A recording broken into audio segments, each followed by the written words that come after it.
우리 오늘 하나님 말씀 사도행전 19장 1절로 20절입니다. 아볼로가 고린도에 있을 때에 바울이 윗지방으로 다녀 에베소에 와서 어떤 제자들을 만나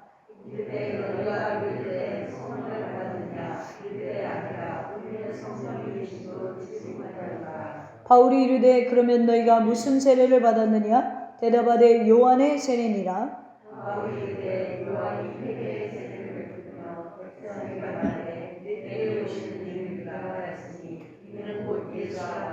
그들이 듣고 주 예수의 이름으로 세례를 받으니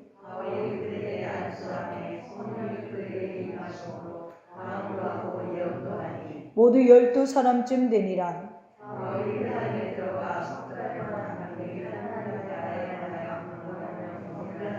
어떤 사람들은 마음이 굳어 순종하지 않고 무리 앞에서 이 도를 비방하거늘 바울이 그들을 떠나 제자들을 따로 세우고 두란노 서원에서 날마다 강론하니라.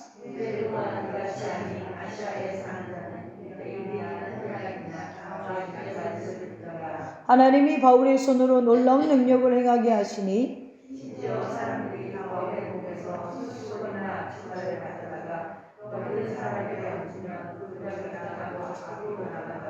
이에 돌아다니며 마술하는 어떤 유대인들이 시험삼아 악기 들린 자들에게 주 예수의 이름을 불러 말하되 내가 바울이 전파하는 예수를 의지하여 너희에게 명하노라 하더라. 악기가 대답하여 이르되 내가 예수도 알고 바울도 알거니와 너희는 누구냐 하며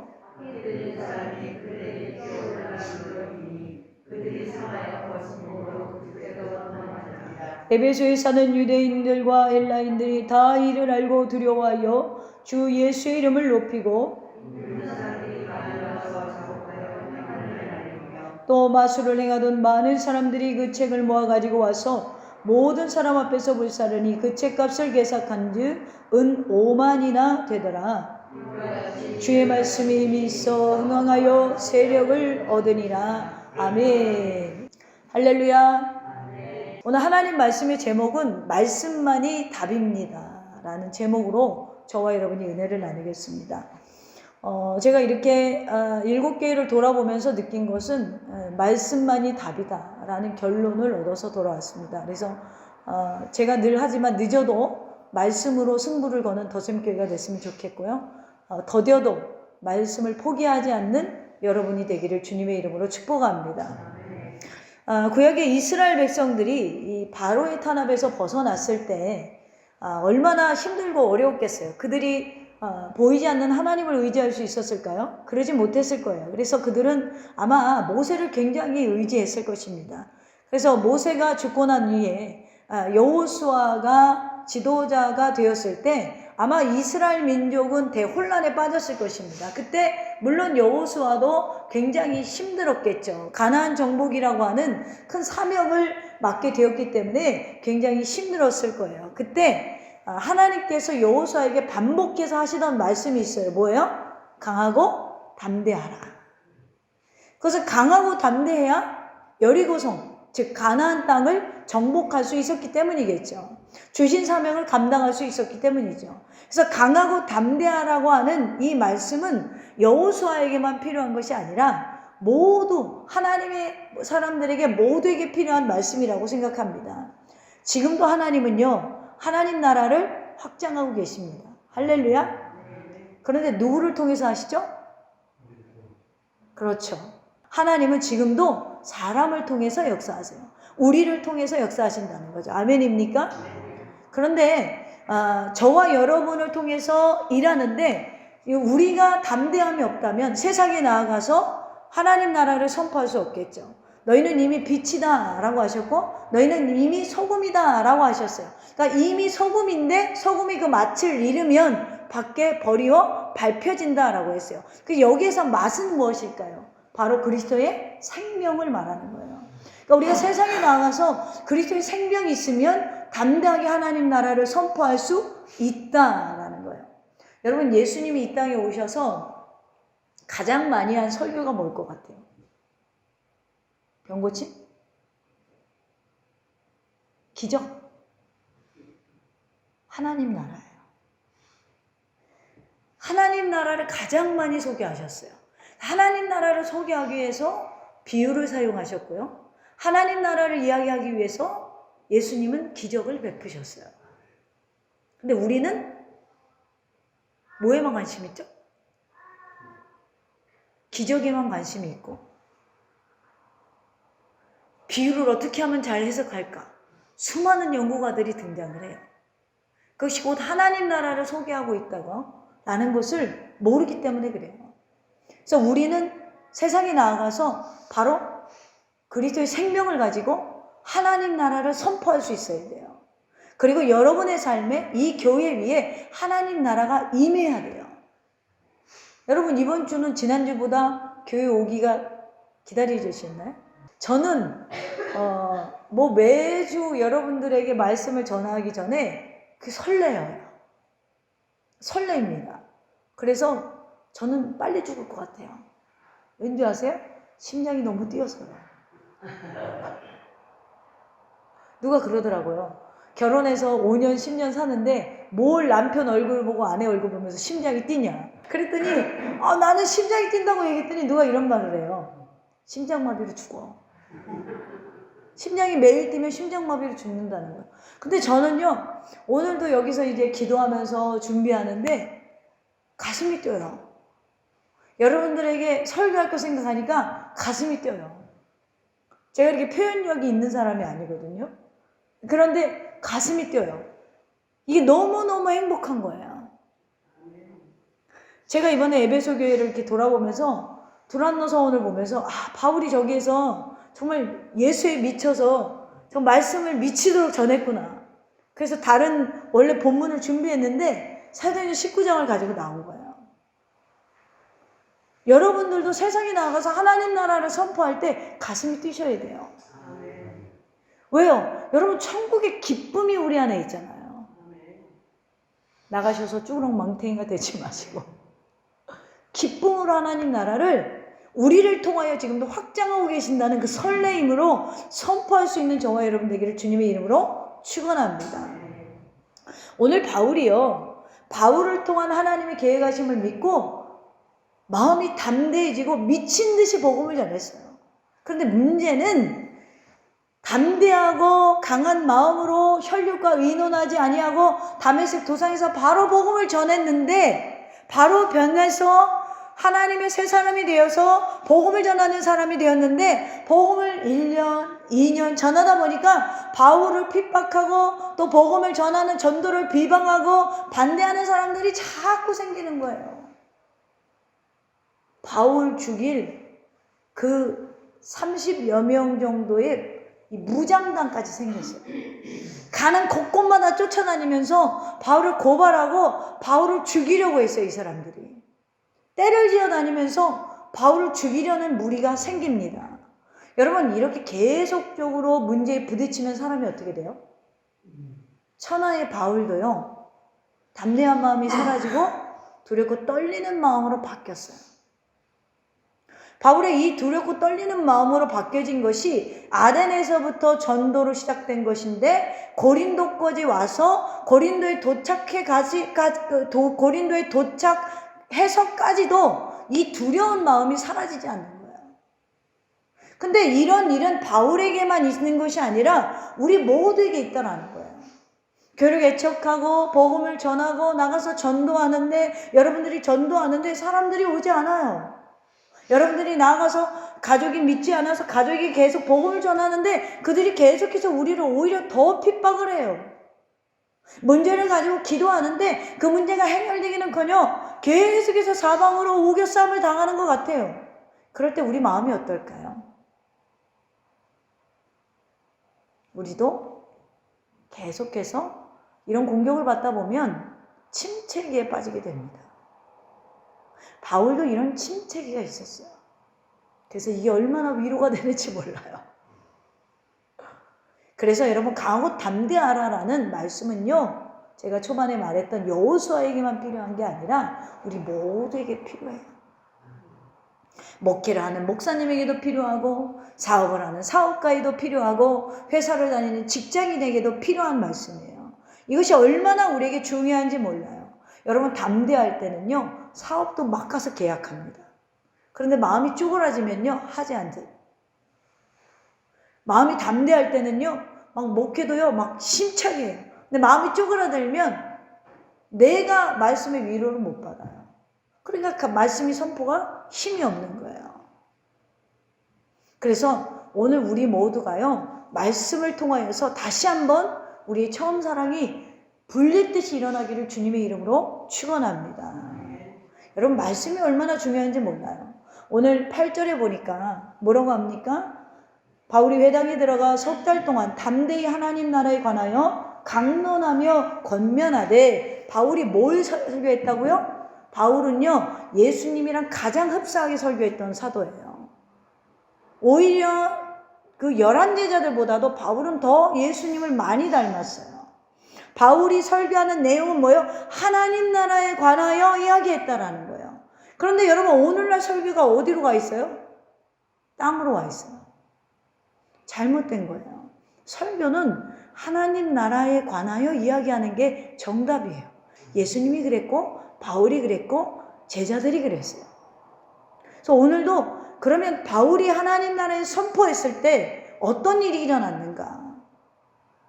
굉장히 어렵고 침체기를 겪다가 오늘 8절에 보니까 담대히 하나님 나라에 관하여 강론하며 권면하되, 여기서 갑자기 바울이 담대해졌어요. 그러니까 여러분, 하나님 나라는 뭘 주죠? 우리에게 소망을 줍니다. 우리에게 뭘 주죠? 비전을 줍니다. 그러니까 다시 한번 바울이 회복됐다라는 거예요. 사도행전 19장에서 바울의 3차 전도 여행의 핵심 사역인 에베소 개척 사역이 기록되어지고 있어요.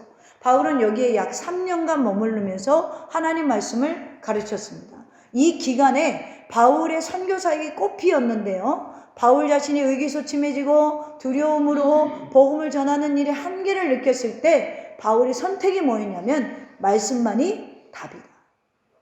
다시 말씀을 강론했다라는 거예요.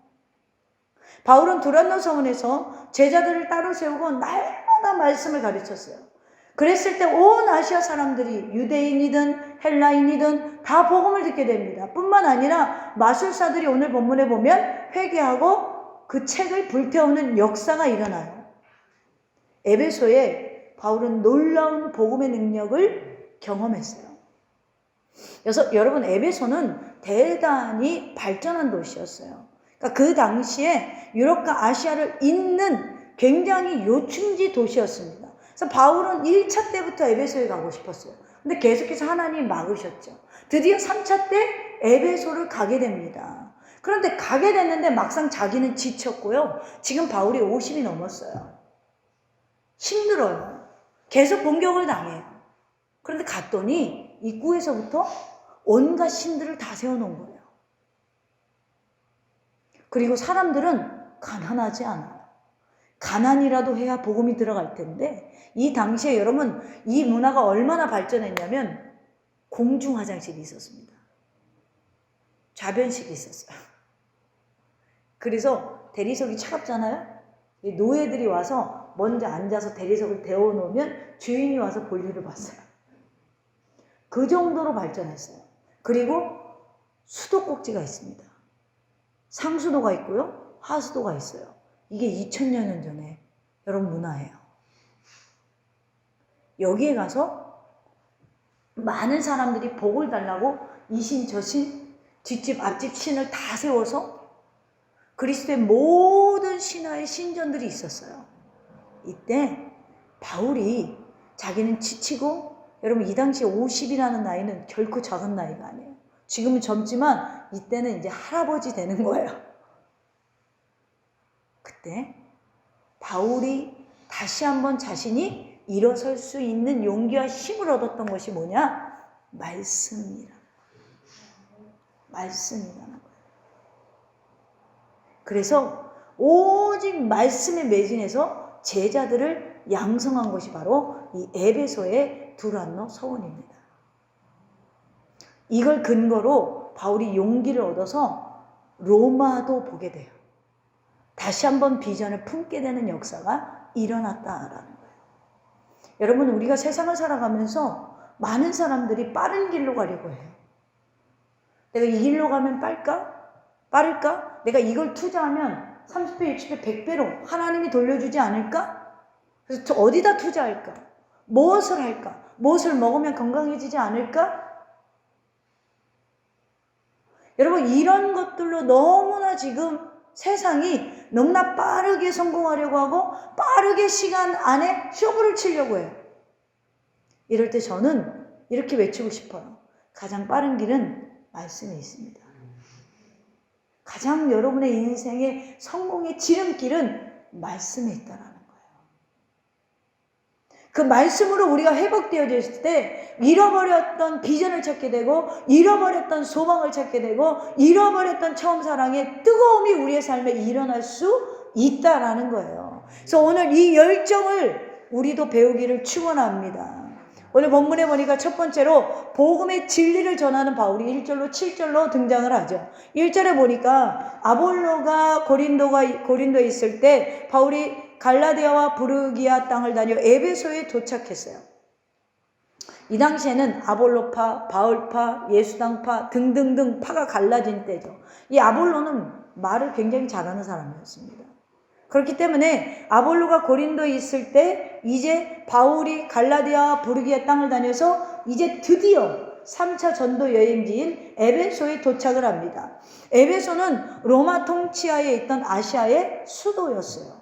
에베소는 항구 도시였고 교통과 무역의 중심지였습니다. 그래서 별명이 아시아의 보물 창고였습니다. 당시 사람들은 동방의 신비주의와 우상숭배에 사로잡혀 있습니다. 여기에 바로 나이키 신도 있어요. 나이키의 문양이 여러분 나이키가 좋은 것 같지만 신의 이름입니다. 그러니까 나이키 여신의 치마에 나이키 문양이 있어요. 거기서 따낸 거예요. 나이키 문양이. 비싸지만 결코 나이키라는 이름은 좋은 게 아니에요. 근데 어쨌든 이렇게 온갖 잡신이 있습니다. 바울은 에베소에서 어떤 유대인의 제자들을 만났는데 7절에 보면 12사람쯤 되니라 이렇게 되어 있어요. 그들이 예수님을 믿는다라고 했다는 거예요. 신앙생활 했고요. 열심도 있어요. 근데 바울이 그들을 보니까 뭔가 이상해. 늘 죄책감에 시달리고 은혜와 기쁨이 없는 거예요. 예수님에 관해서 아는 것 같은데 정작 예수님이 누구냐고 물어보면 대답을 못해요. 여러분들 밖에서 야 예수가 누구야? 예수님 좋은 분이지. 우리를 왜 죽으셨어? 왜 죽으셨는데? 아니 우리가 죄인이니까. 근데 왜 우리가 죄인인데? 아니 그냥 죄인이래. 여기서 끝나면 네가 믿는 예수가 진짜 예수냐? 이 말 들어요 안 들어요? 에? 설명을 못 해주는 거야. 예배 시간에 졸았으니까. 아니 이 12청년을 만나서 예수님 나 만났어요. 그래? 예수가 누구냐? 말을 못하네. 벙어리가 되어도 입이 막혔어요. 할렐루야. 말을 못하는 거예요. 감동이 없는 것 같은 거예요. 그래서 바울이 2절에 보면 이렇게 그들에게 물어요. 너희가 믿을 때에 성령을 받았느냐? 그랬더니 뭐라고 그래요? 아니라 우리는 성령이 계심도 듣지 못했는데요. 되게 중요한 말이에요. 너희가 믿을 때에 성령을 받았느냐? 이게 뭐죠? 성령 세례 말하는 거예요. 너희가 믿을 때에 성령을 받았느냐? 아니라 우리는 성령이 계심도 듣지 못했대요. 그러니까 이들이 예수를 믿는데 실감이 안 나. 이들이 예수를 믿는 것 같은데 능력이 없어. 왜죠? 성령을 몰라. 그래서 바울이 3절에 보면 그러면 너희가 무슨 세례를 받았느냐? 성령 세례를 못 받았다고 지금 했잖아요. 성령을 받았느냐?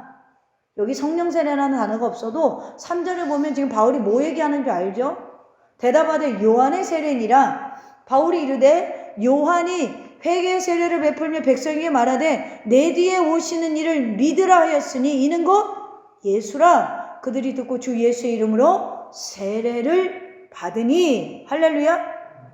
여러분, 성령님의 도우심이 없으면 아무도 예수님을 믿을 수 있다 없다? 없다라는 거예요. 그러니까 여러분이 더샘교회 오늘 오셔서 주일 예배를 드리는 것이 우연이다 아니다? 우연이라고 그러면 하나님의 섭리를 믿지 않는 건데? 다 걸려. 대답을 잘해야 돼. 우리 만남은 우연이 아니야. 할렐루야. 왜죠? 성령이 우리의 인생을 계획하시고 인도하시고 섭리하시기 때문에 그래요.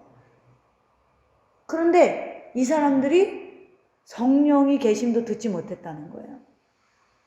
그러니까 그들은 메시아를 믿으려고 노력하지만 마음이 안 따라주는 거예요. 왜죠? 회개의 세례만 받았거든요. 요한은 회개의 세례를 전파함으로 주의 길을 예비했다라고 했죠. 요한의 세례는 회개의 표로 주는 세례이지 죄사함 받은 표로 받는 세례가 아니에요. 예수 그리스도를 영접해야 우리의 죄가 씻깁니다. 할렐루야. 그 예수 그리스도를 영접할 때 성령이 우리 가운데 임하셔서 우리는 찾아가는 종교가 아니라 주님이 우리를 찾아오는 종교라고 했죠. 기독교는 임하셔서 예수님이 믿어지게 하는 거예요. 할렐루야. 지금도 교회 안에 있으면서 예수님 믿어보려는 사람들이 있어요. 아직 성령을 경험하지 못한 거예요. 성령을 경험하면 믿지 말래도 믿어져요. 그러니까 사람들이 주님을 배신하지 않고 차라리 난 죽겠습니다 라고 하죠. 왜요? 확신에 근거하니까. 이 확신은 누가 주는 것이라고요? 성령님이 주신다라는 거예요. 바울이 이들 어떻게 도와줬어요? 바울이 회개의 세례를 베풀며 이를 믿으라니 곧 예수라고 그들이 듣고 주 예수의 이름으로 세례를 받으니. 할렐루야. 그러니까 지금 뭐예요? 세례 요한과 예수님의 차이, 세례 요한의 세례와 예수 그리스도의 이름으로 받는 세례의 차이를 지금 설명해 주고 있어요. 그들 반응이 어때요? 그들이 주 예수의 이름으로 세례를 받으니 그들은 바울이 전한 복음을 듣고 믿었다라는 거예요. 여기서 들었다라는 말은 그냥 귀로 들었다는 말이 아니라 구주를 나의 인생의 구주로 예수를 나의 인생의 구주로 영접했다라는 거예요. 자기들이 믿는 요한이 증언한 분이 바로 예수님이심을 깨닫고 확신했다라는 거죠. 하나님의 어린 양 예수님의 보배로 이제 과거에는 세례 요한이나 예수님이나 똑같은 선지자로 봤지만 이제는 메시아로, 구세주로, 그리스도로 영접하게 되어서 그들의 죄가 사해졌다라는 걸 확신했다라는 거예요. 그러자 마음속에 뭐가 임했죠? 사제와 은혜의 기쁨이 충만하게 되었습니다. 그때의 6, 7절을 보면 바울이 그들에게 안수함에 성령이 그들에게 임하심으로 방언도 하고 예언도 하니 모두 12사람쯤 되더라. 성령으로 세례를 받아야 안 받아요? 받았어요. 할렐루야. 베드로는 오순절 설교에서 사도행전 2장 38절에 보면 너희가 회개하고 예수 이름으로 세례를 받고 죄사함을 받으라. 그리하면 성령을 선물로 받는다 라고 했어요. 그 약속대로 그들은 성령으로 세례를 받고 성령 세례는 각 사람에게 임했습니다. 여기에서 질문. 지금 바울이 만난 제자들에게 무엇을 했을 때 성령이 임했죠? 1번 안수했을 때, 2번 말씀을 전했을 때. 2번이죠. 말씀을 들었을 때 안수를 했더니 성령이 임한 거예요. 생뚱생뚱한 사람이 아니라 말씀을 듣고 깨달음이 임했을 때 안수를 했더니 뭐가 임했어요? 성령이 임했어요. 할렐루야. 그랬더니 그들이 뭐예요? 방언도 하고 예언도 하니 성령의 은사들의 열매가 나타났다라는 거죠. 그러니까 여러분 중요한 건 뭐죠? 여러분들이 말씀으로 녹아져야 돼요. 말씀으로 새롭게 되어져야 돼요. 그래야 영적인 눈이 띄어집니다. 영적인 세계가 보이는 것입니다. 영적인 귀가 열리는 것입니다. 성경을 보면서 땅의 것만 보면 절대로 영적인 거 열리지 않아요. 왜요? 성경은 하나님 나라를 이야기하고 있기 때문에 그래요. 여러분 우리가 그런 거잖아요. 방향이 있어요. 방향이 있는데 방향을 못 맞추는 거예요. 아무리 화를 쏴도 관역을 못 맞추는 거예요. 그러면 점수가 나오나요? 점수가 안 나오죠. 가운데 점을 맞춰야 점수가 나오는 거죠. 높은 점수가 나오는 거잖아요. 우리가 성경에 하나님 나라를 향해 써 있는데 우리가 계속 땅의 것만 보면 뭐 하는 거죠? 헛손질을 하고 있는 거예요. 헛발질을 하고 있는 거예요. 관역에 전혀 맞지 않는, 그러니까 성경을 아무리 봐도 천국의 진리를 캐내지 못해요. 여러분, 무엇보다 십자가에 죽으시고 부활하신 예수 그리스도의 사랑이 이들의 심령이 충만해졌어요. 12사람, 이 사람들은요 후에 에베소 교회 개척자들이 됩니다. 사도 바울은 소수의 제자들의 신앙을 견고케 하여 에베소 개척 동역자로 삼았다라는 거예요. 요즘 사람들은요 예수님에 관해서 거의 대부분 압니다. 불신자들도 많이 알고 있어요. 워낙에 정보가 많다 보니까. 그러나 여러분, 불신자들이 예수에 대해서 제대로 모르는 건 그렇다 칩시다. 그런데 교회 오랫동안 다녔는데 그 예수님이나 성령에 대해서 잘 모르는 사람들이 굉장히 많아요. 교회에서 목사님이 기도하라니까 주여 막 기도해요. 뭐 같이 부흥회 하자니까 막 부흥회하고 은혜 받는 것 같아요. 머리로 아는데 이게 실제가 되지 못하는 거예요. 내가 이미 거듭났는데 내가 거듭난 존재임을 몰라서 맨날 거듭나게 해주세요, 거듭나게 해주세요 이러고 있어요. 이미 다시 태어났는데 하나님의 자녀가 되었는데 중생했는데 내가 지금 이 상태라는 걸 몰라요. 내가 생명을 갖고 있는데 생명이 내 안에서 지금 살아서 꿈틀꿈틀거리는 걸 몰라요. 성령님은 다른 말로요 파라클레토스라고 하는데요, 도와주기 위해서 옆에서 대기하는 분이라는 뜻이에요. 오늘도 주님은 여러분을 위해서 대기하고 계십니다. 그분께 구하세요. 그분과 함께 하세요. 그분과 동행하세요. 여러분이 예수님을 믿고 세례 맞는 순간에 성령이 오셔서 여러분과 함께 하신대요. 할렐루야. 사랑하는 더세미 가족 여러분, 우리는 하나님의 말씀을 듣습니다. 듣는 것에서 그치면 안 돼요.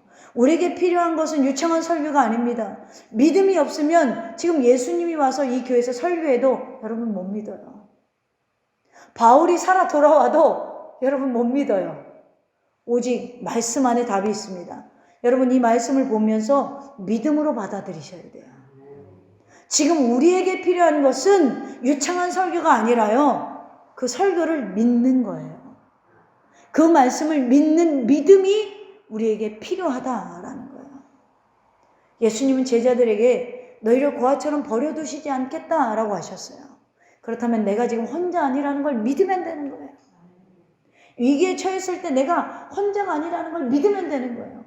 재미있는 게 제가 터키만 가면 비행기가 착륙을 못해요. 할렐루야. 이번에도 착륙을 못하는 거예요. 그럼 무섭겠어요? 안 무섭겠어요? 무섭죠? 저는 안 무서웠어요. 왜요? 내가 탔으니까 안 죽어. 그 믿음으로 살고 있거든요, 제가. 할렐루야. 비행기가요 거의 떨어져가지고 바퀴가 달렸는데 갑자기 엔진을 딱 당기더니요, 우와! 그러고 올라가는 거예요. 그래서 제가 이랬어요. 미쳤나? 여러분, 사고가 언제 제일 많이 나냐면 비행기는 이륙할 때 사고가 제일 많이 나요. 왜 그래요? 엔진이 과부하되거든요, 뜨려면. 그래서 사람이 도움닫기에서 점프하잖아요. 그래갖고 몇백 미터서 넘부터 지금 쾌속으로 달려오다가 이륙을 한단 말이에요, 비행기가. 그런데 얘가 떨어지다가 분명히 제가 상단을 봤어, 공항을. 그러니까 얼마나 떨어졌다는 거예요. 바닥에 거의 닿았다는 거예요. 공항이 보여요. 근데 다시 올라가네. 그래서 옆에 사람들이 자고 있길래 깨웠어요. 여보시오, 지금 잘 때가 아니에요. 기도할 거예요. 세상 모르고 자요. 여러분, 잠자고 있으면 위기를 모릅니다. 근데 저는 눈 뜨고 있으니까 위기가 보이잖아요. 이제 딱 떨어졌는데 이제 다 왔구나.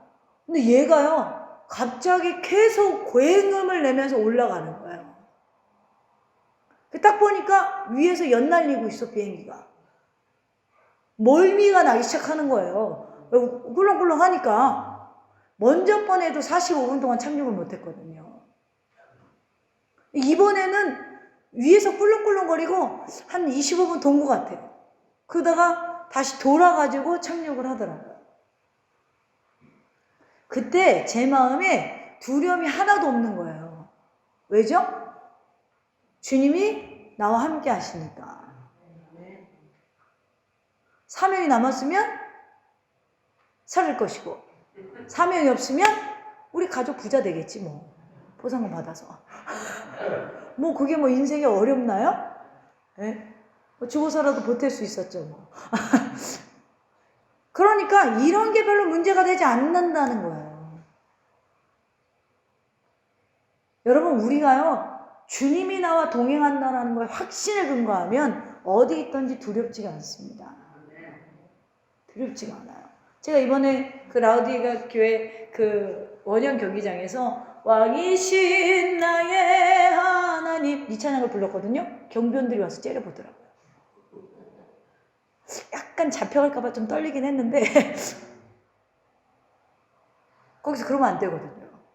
근데 이것들이 너무 알라를 찬양하니까 나도 좀 하나님을 찬양하고 싶더라고요. 그래갖고 저도 내려가서 중간쯤 내려가서 아예 밑에는 못 내려가게 하고 내려가서 찬양을 불렸죠. 왕이신 나의 하나님, 내가 주를 높이고. 그랬더니요, 바로 와서 째려보더라고요. 여러분, 주님과 함께하는 사람에겐 두려움이 없습니다. 제가 이번에도 하나님께 감사했어요. 하나님 저를 이렇게 강하게 만드셔 주거든요. 이런 걸로 두려워하지 않게 하시니 감사합니다. 감사합니다. 여러분, 여러분을 고아와 같이 버려두시지 않으시는 그 예수님을 믿으세요. 두 번째로 오늘 제자 양성에 전념하는 바울이 8절로 10절에 등장을 하죠. 8절에 보면 바울이 회당에 들어가 석 달 동안 담대히 하나님 나라에 관하여 강론하며 권면하되, 이러면 좀 돌아와야지. 근데 9절에 보니까 뭐래요? 어떤 사람들은 마음이 굳어 순종하지 않고 무리 앞에서 이도를 비방하거늘 바울이 그들을 떠나 제자들을 따로 세우고 두란노 서원에서 날마다 강론하니라. 자, 이 당시에 에베소에는 많은 유대인들이 살고 있었습니다. 바울은 회당에 들어가 담대히 하나님 나라에 강론을 했는데요. 이전까지 바울의 메시지는 구약 성경을 통해서 그리스도를 증언하고 그 그리스도가 바로 예수라는 사실을 전했어요. 그런데 이제 하나님 나라에 관해서 증언을 하는 것입니다. 이 나라는 그리스도께서 피를 세운 나라입니다. 예수님께서는 공생애를 시작하면서 하나님 나라가 갖고 왔으니 회개하고 복음을 믿으라고 했습니다. 이런 복음을 전했다라는 거예요. 강론이라는 건 주거니 받거니 했다라는 거예요.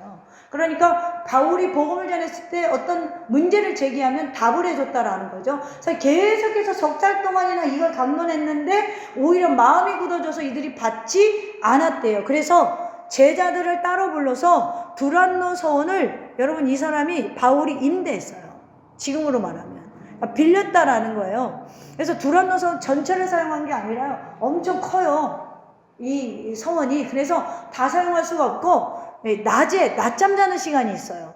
그 시간을 활용해서 거기를 렌탈해서 복음을 전하는 시간을 매일매일 가졌다라는 거예요. 여러분, 하나님 나라는 예수님께서 다스리는 영원한 왕국입니다. 하나님 나라는 죽은 후에 들어가는 나라이지만 여러분, 누구든지 회개하고 예수 믿으면 이 땅에서 천국을 맛볼 수 있음을 믿으시기를 바랍니다. 저와 여러분 안에 하나님 나라가 있어요. 인생에 고충이 있고 문제가 있는데 어느 날 기도하다가 평안이 왔어요. 하나님 나라의 능력을 맛본 것이죠. 지금 내일 당장 경매로 넘어가게 생겼는데 나는 편안해. 세상 사람들이 이런 사람들 보고 이제 미친나. 근데 우린 평안해. 뭐가 임했어요? 하나님 나라가 임한 거야. 어떤 분이 그랬다고 했잖아요. 죽을 병이 걸려가지고 너무 힘든데 아우, 아파 죽겠다. 아파 죽겠다. 아이고, 아파 죽겠다. 그러다가 자기 얼굴을 보니까 괴물 같더래요. 그래서 바꿨대요. 아이고, 죽게 있다. 아이고, 죽게 있다. 아이고, 죽게 있다.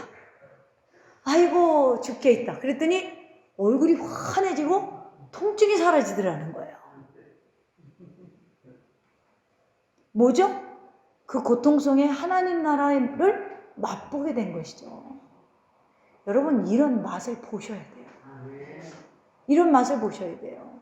여러분, 우리가 주일날 모여 예배 드릴 수 있는 것도 하나님 나라의 백성이기 때문에 이 시간에 예배를 드리면서 세상에 어떤 문제와 아픔이 우리에게 있지만 기쁨과 감격이 있는 것은 지금 천국의 능력을 맛보고 있다라는 거예요.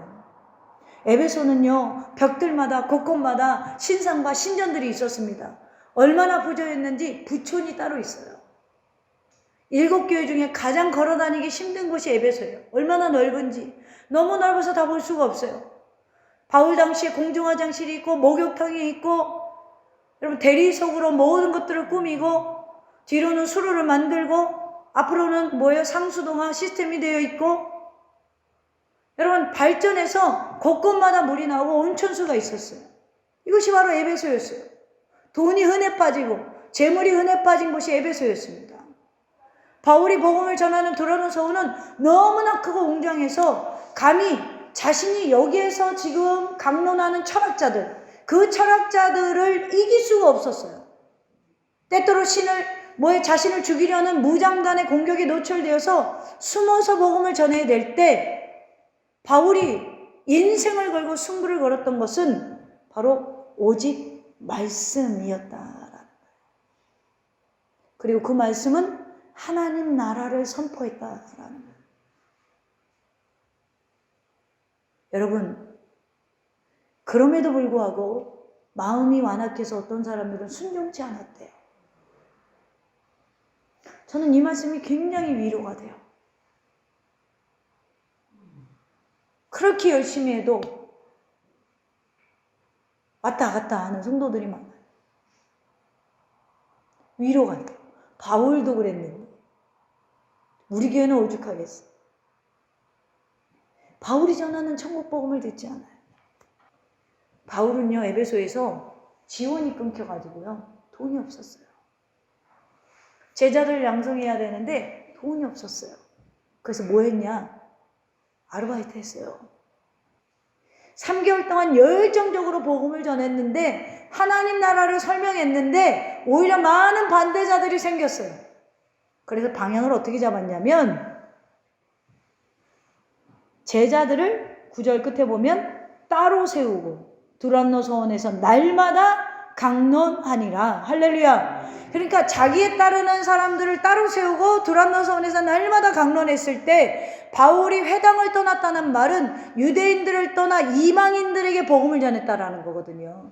어딜 가나 회당 중심으로 유대인들이 신앙생활을 했어요. 근데 바울이 여길 떠나서 두란노 서원으로 제자들을 데리고 가서 날마다 강론했다라는 건 이제 이방인들에게 복음을 전했다라는 거예요. 제자들을 따로 세웠다는 것은 순수하게 예수님을 믿고 따르는 사람 중심으로 세우기 시작했다라는 거죠.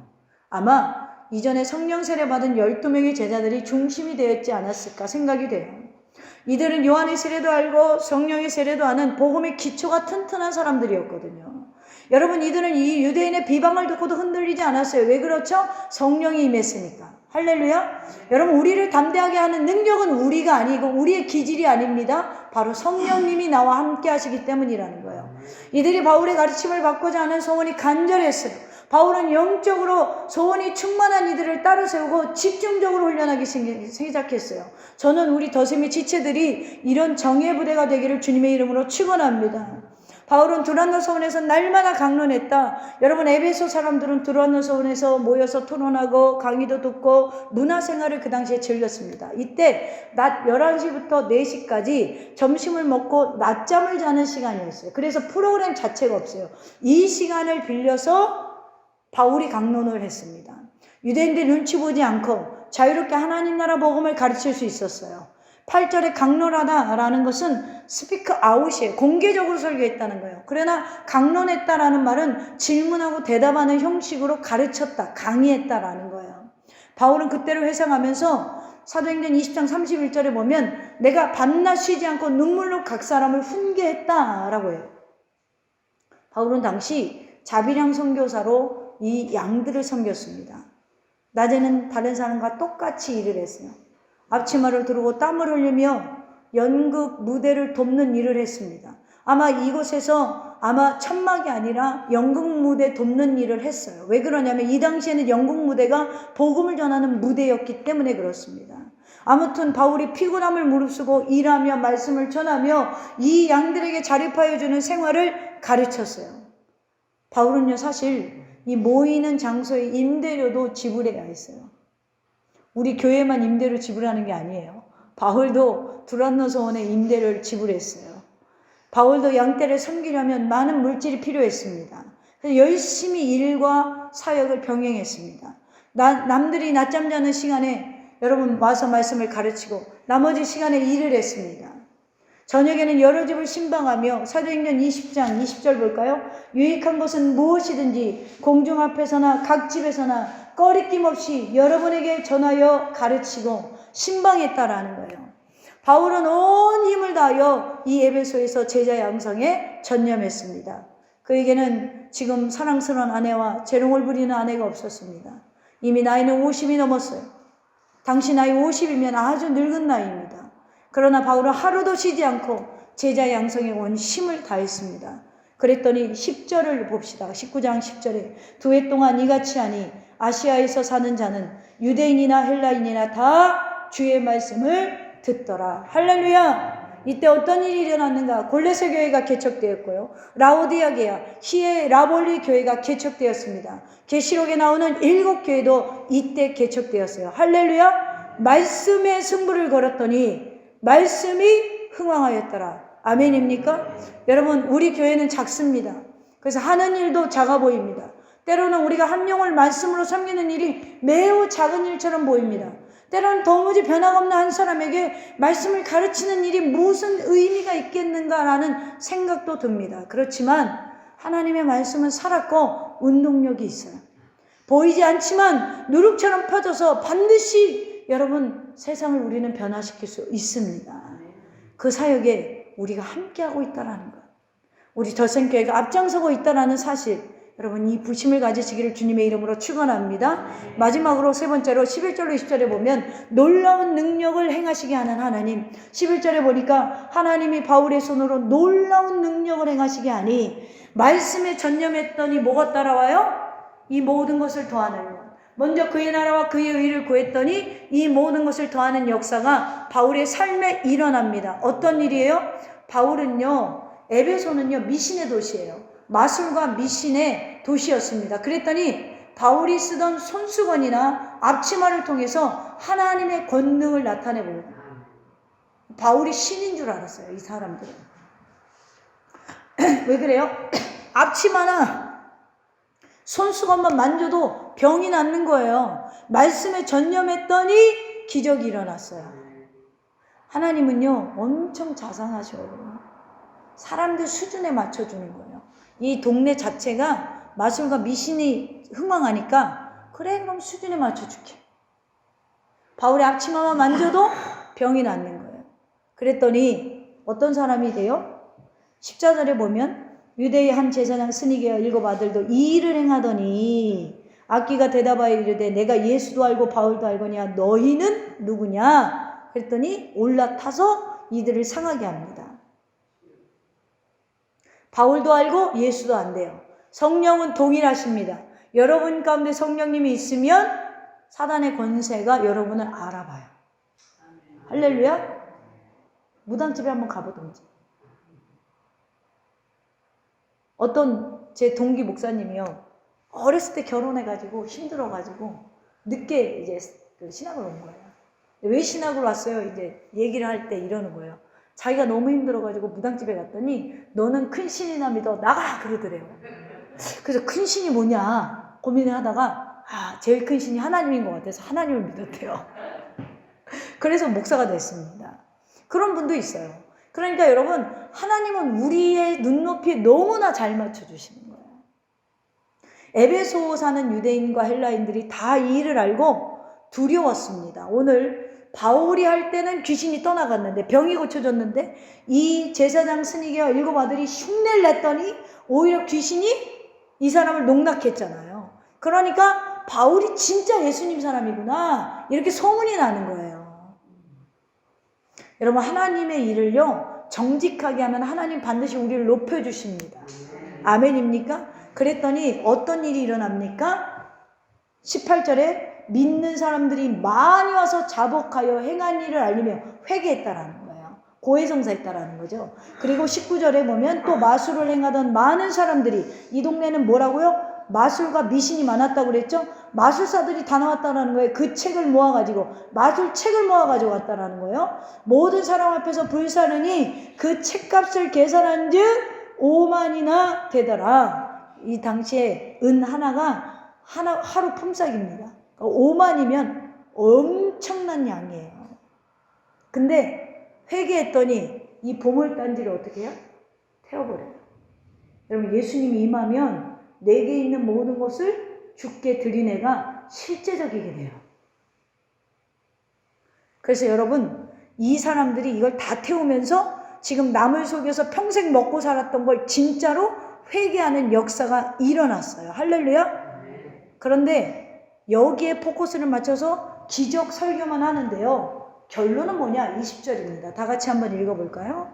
시작. 이와 같이 주의 말씀이 힘이 있어 흥왕하여 세력을 얻으니라. 할렐루야. 주의 말씀에 힘이 있게 널리 전파되라고 하나님이 이 마술사들을 사용하셨다라는 거예요. 아멘입니까? 여러분, 주의 말씀이 흥했을 때 모든 거짓과 미신과 마술에 사로잡힌 사람들이 회개하고 풀어나는 역사가 일어났더라. 사랑하는 더셈의 가족 여러분, 오직 말씀 속에 힘이 있습니다. 이게 기본이에요. 교회가 힘이 있는 게 아니에요. 교회 건물이 힘을 주는 게 아니에요. 교회 사람이 힘을 주는 게 아닙니다. 주님의 말씀에 힘이 있는 것입니다. 이 더셈교회 강단에서 생명의 말씀이 있을 때 작지만 힘이 있는 거예요. 왜죠? 그리스도의 생명이 있기 때문에. 여러분, 이 힘과 함께 갑시다. 할렐루야. 오직 말씀만이 답입니다. 믿으십니까? 예수를 믿고 성령께서 내 안에 임재하시고 나와 함께 하시며 내 인생의 주인 되신 예수님을 모시고 한 영혼을 소중히 여기고 하나님 나라의 복음을 신고 각 사람으로 눈물로 훈계하는 역사가 여러분의 개개인의 삶에 이 더셈교회 이에 임하기를 주님의 이름으로 축원합니다.